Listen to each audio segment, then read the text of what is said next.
여자 같은 경우에는 직장에 있으면 반차를 쓴다든지, 직장이 없는 여자들은 애를 어린이집 보내놓고 애가 돌아오기 전에 막 복귀하면 되는 거예요. 살림은 뭐 해놓을 거 후다닥 해놓고, 여자들도 우리가 위험한 거는 봤을 때 한 가정이 있잖아요. 한 가정이 있으면 남편이 출근했을 때 그 사이에 상간남이 집에 오는 경우도 있었어요. 그 사이에 남편이 출근한 사이에.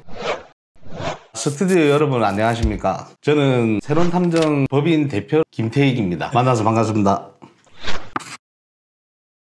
저는 개인적으로 여자들 지능보다도 가정을 다 내팽개칩니다. 여자가 바람을 피면 대부분 깊어지면 진짜 사랑으로 빠지더라고요. 이혼까지 생각하는, 친권 양육권도 포기하는. 여자는 뭔가 가벼운 일탈이 아니고 진짜 사랑으로, 남자는 일탈 다시 제자리 돌아오는 경우가 많다면, 여자는 아예 다른 남자가 생기거나 이러면은 살림을 차려버려, 이혼하고 떠나버린다? 이게 표현이 좀 맞는 것 같아요. 여자가 바람 폈을 때 마음이 떠버린다. 비중은 많아요. 근데 여자가 바람 피는 게 무섭다라는 거는 확 돌아선다. 내가 이 남편과 이 가정을 버린다라는 마음으로 여자는 바람 피는 것 같고, 이혼을 결심했을 때 이 가정은 끝나도 된다라는 마음을 먹었을 때 여자가 좀 바람 피는 확률이 좀 높은 것 같고, 남자 같은 경우에는 단순히 지금 눈앞에 놓여져 있는 즐거움, 쾌락 이거인 것 같고, 만약에 걸렸으면 용서를 빈다라고 하면은 남자가 용서를 비는 경우가 좀 많고, 여자 같은 경우에는 뻔뻔하고, 오히려 그럼 이왕 걸린 마당에 이혼하자, 나는 너무 싫었다, 그렇게 해서 이제 뭐 이혼하고 이제 이 가정을 정리해버리고 외도가 벌어진 그 남자한테 올인을 해버리는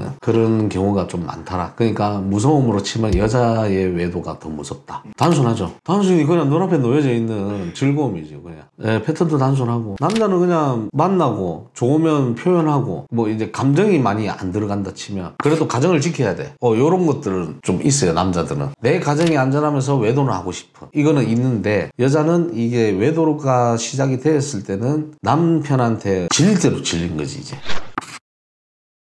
남자는 거리가 많은데, 남자 같은 경우는 회식이다 뭐다 내 직장 상사다 뭐다 해가지고 핑계거리가 많게 해가지고 시간을 내서 바람을 핀다면, 여자 같은 경우는 직장에 있으면 반차를 쓴다든지, 직장이 없는 여자들은 애를 어린이집 보내놓고 애가 돌아오기 전에 막 복귀하면 되는 거예요. 살림은 뭐 해놓을 거 후다닥 해놓고, 여자들도 우리가 위험한 거는 봤을 때 한 가정이 있잖아요. 한 가정이 있으면 남편이 출근했을 때 그 사이에 상간남이 집에 오는 경우도 있었어요. 그 사이에 남편이 출근한 사이에 집에서 만나는 거죠. 뭐 학생으로 치면 빈집, 부모님 없어 오늘, 부모님 잠깐 외출했으니까 우리 집에 놀러 올래, 뭐 이런 느낌이죠. 그리고 남편이 출장 갔을 때, 남편 출장 간다 하면은 상간남이 집으로 와요. 우리는 이제 그걸 또 어떻게 알았느냐가 중요하잖아요. 남편 보고 출장 간다고 거짓말 좀 해달라고 우리끼리 플랜을 또 짜요. 출장 간다 하고 여자한테 시간을 줘야 되잖아요. 그래 해야 우리가 여자를 이제 또 볼 거 아니에요. 그러면은 이제 엄한 사람이 들어가는 거야, 그 집에. 남편이 그거 보고 가만히 있겠어요? 당장 들어갔지. 그 안까지는 우리가 안 들어가고, 지금 다른 사람이 집에 들어갔으니까 지금 가보세요. 그럼 이제 여자는 출장 간다는데 왜 여기 있냐, 뭐 이런 식으로 이제 거짓말한 거에 대해서 뭐 화를 내기 시작해요. 이게 중요한 게 아닌데, 그렇게 해서 이제 걸렸을 때 뭐 이왕 이래 됐으니까 뭐 잘 됐네, 이혼하자. 안 그래도 얘기하려고 했었다. 나 이 남자 너무 사랑하고 나 이 남자랑 살림은 차리겠다, 도장 잘 찍어줘, 뭐 이런 식으로 뻔뻔하게 나오는 거지.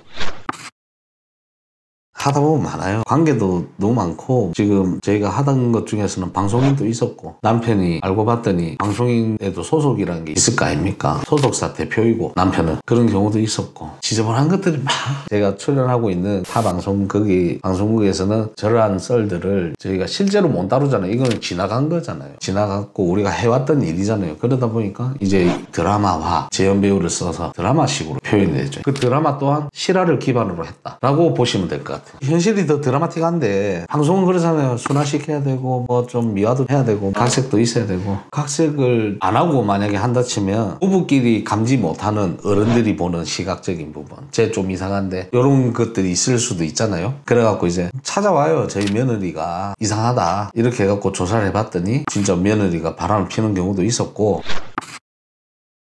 저희 며느리가 외국인인데 외국에서 이제 동남아였어요. 마사지가 유명한 나라였는데 우리나라에서 마사지 관리사로 일을 했다 이래가지고 건전한 마사지 샵이라고 얘기를 했는데 아무래도 좀 이상하다. 야간에만 출근하고 좀 이상하다. 자기 며느리가 성매매 업소인 것 같다 라고 해갖고 저희가 이제 아내를 찾았는데 내부에 이제 뭐 물론 예약을 해야지만 들어갈 수 있잖아요. 그래갖고 이제 저희가 손님인 척하고 들어갔는데 성매매 업소였다는 거 그런 것도 밝혀내고 시어머니한테 이제 이걸 알려드리고 그때 돼서 남편도 안 거예요. 그때서야. 그러니까 남편도 모르고 있었던 거야. 근데 이제 어른들이 바라보는 시각에서는 우리 며느리가 이상하다 뭐 이런 것들 이런 게 이제 드라마로도 나갔지만 만약에 필터 없이 나간다 치면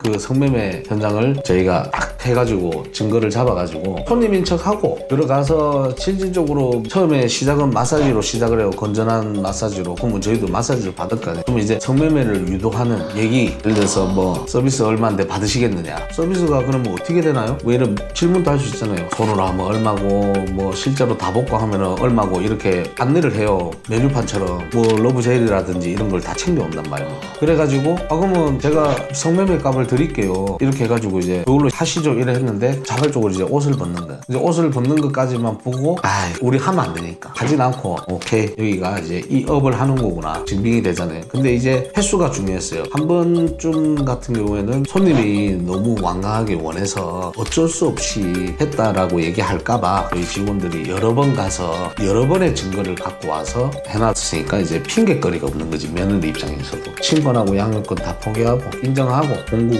이혼하고 돌아간 걸로 저희가 소식을 들었어요. 그런 것들을 이제 방송으로도 나갔지만은 각색가 나갔는데 저희는 그 실질적으로 내부도 다 들어가 보고 어떻게 해서 이루어지는지 그런 것까지 정황 싹 다 들고 왔어요. 예약하는 것도 힘들었어요. 자꾸 이제 성매매 없어다 보니까 경계를 너무 하는 거예요. 안 보던 사람이 이 동네 사람도 아닌 것 같은데 갑자기 이제 장사도 안 되던 데인데 젊은 사람들이 우리가 뭐 전체적으로 좀 연령이 젊거든요. 제 업체 같은 경우에는. 그러니까 젊은 사람들이 꼭 지명을 해서 온단 말이에요. 그것도 이제 예명이 있을 거 아닙니까? 그 예명이 있으면 그 지명을 해가지고 자꾸 이 사람을 찾아온다. 그것 또한 의심을 좀 받았었지만 뭐 우리가 잘못한 건 아니니까 떳떳하게 계속 이제 예약을 하고 갔어요. 자기네들도 돈 벌면 좋은 거니까. 보는 직업을 하되 결국에는 벗은 모습만 딱 보고 그냥 나온 거예요. 이게 강제성이 없다. 이 정도만 밝히고 이상하다 느꼈을 때쯤은 벌써 우리한테는 증거는 다 넘어온 거지. 그거는 이제 파탄난 거지. 이제 애 때문에 이혼을 하지 말자. 요즘에 애들 사이에서 이가 집안이냐 물어봐요. 이가라고 하는 게 이혼가정이라고 이걸 줄여서 초등학생이나 뭐 너희 집 이가냐? 뭐 이렇게 물어볼 수도 있고 야 쟤 이가 집안이래 뭐 이렇게 이제 따돌림의 원인이 될 수도 있고 그렇기 때문에 애를 생각해서 쇼윈도 부부죠. 어떻게 보면. 그러니까 행사가 있을 때는 다정한 부부야. 남들이 봤을 때. 근데 각자 애인을 있고 각자 애인을 또 존중을 또 해. 그런 경우도 있는 반면에 남편이 미친놈인데 취향이 다른 남자와 내 와이프랑 하는 걸 봐야 돼. 그런 것도 있었어요. 그러니까 서로 바람을 펴요. 서로 타 업체끼리 이걸 붙였어요. 저희도 이제 왜 이렇게까지 됐느냐. 남자 입장에서 들었을 때 와이프가 이렇게 떳떳하게 바람을 피느냐 했었는데 저도 옛날에 애인이 있었다. 한번 걸린 적이 있었는데 그 뒤로 와이프가 바람을 피더라. 그러길래 자기가 숨겨놓은 성적 취향을 얘기를 하더라. 혹시 그게 무엇이냐 물어보니까 저랑 제 와이프랑 하는 거랑 별개로 제 와이프랑 다른 남자가 이제 성관계를 하는 거를 제가 지켜보는 게 그게 더 쾌락이 더 컸다. 그럼 뭐 하셨대요? 관전을 했다 이거예요. 그래갖고 다른 남자랑 성관계 할 때 이 와이프가 느끼는 걸 보고 뭐 이런 생활을 해가 오다가 이제 감정이 서로 틀어진 거죠 이제. 그게 자기가 불륜을 좀 부추기는 계기가 된 것 같다. 다른 남자랑 하는 걸 너무 대수롭지 않게 생각을 하게 되는 계기가 된 거죠 여자 입장에서는. 근데 남편이 잘못한 거지. 남편이 내 와이프랑 다른 남자랑 이제 성관계를 해라라고 시켰으니까 그런 경우라고 보면 되죠. 그게 실질적으로 저희한테 의뢰가 한 번, 이게 특이 케이스잖아요. 그렇기 때문에 한 번 있었다, 한 번. 저희도 이제 이 업을 굉장히 오래 해가오는데 계기가 그래 됐다 하더라고요. 그런 계기로 인해서 쌍방으로 불륜이.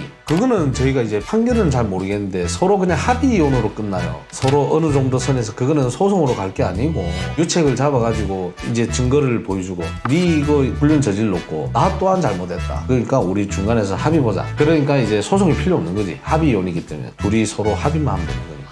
그 사례 같은 경우에는 합의 이혼으로 끝났어요. 소송으로 갈 게 없는 거지. 서로 잘못했는데. 예방 방법. 서로 간의 부부관계에서 존중이 필요하다고 생각해요. 서로 간에 존중이 없다 보니까 좀 소외감을 느낄 때도 있고, 남자 또한 상처를 받거든요. 요즘에는 여자들이 더 드세. 막 오히려 여자가 더 갑이고, 뭐 이렇게 하면 여자 비하하는 것 같을 수도 있는데, 그게 아니라 지금 저희를 찾아오는 분들한테 들으면 남자들이 많이 좀 찌그러져서 살아있다, 좀 찌그러져서 살아있고 좀 죽어 산다, 이런 것도 좀 많고, 여자는 남자를 또 존중하고, 또 남자는 여자가 가사 일을 하는 거에 존중을 해주고, 이렇게 서로의 존중이 있으면 행복하게 가정이 유지될 것 같아요. 서로 방치하고 외로움을 느끼게 하는 순간 그 사람은 언제든지 어떤 마음을 가지고 변화될지 모른다는 거.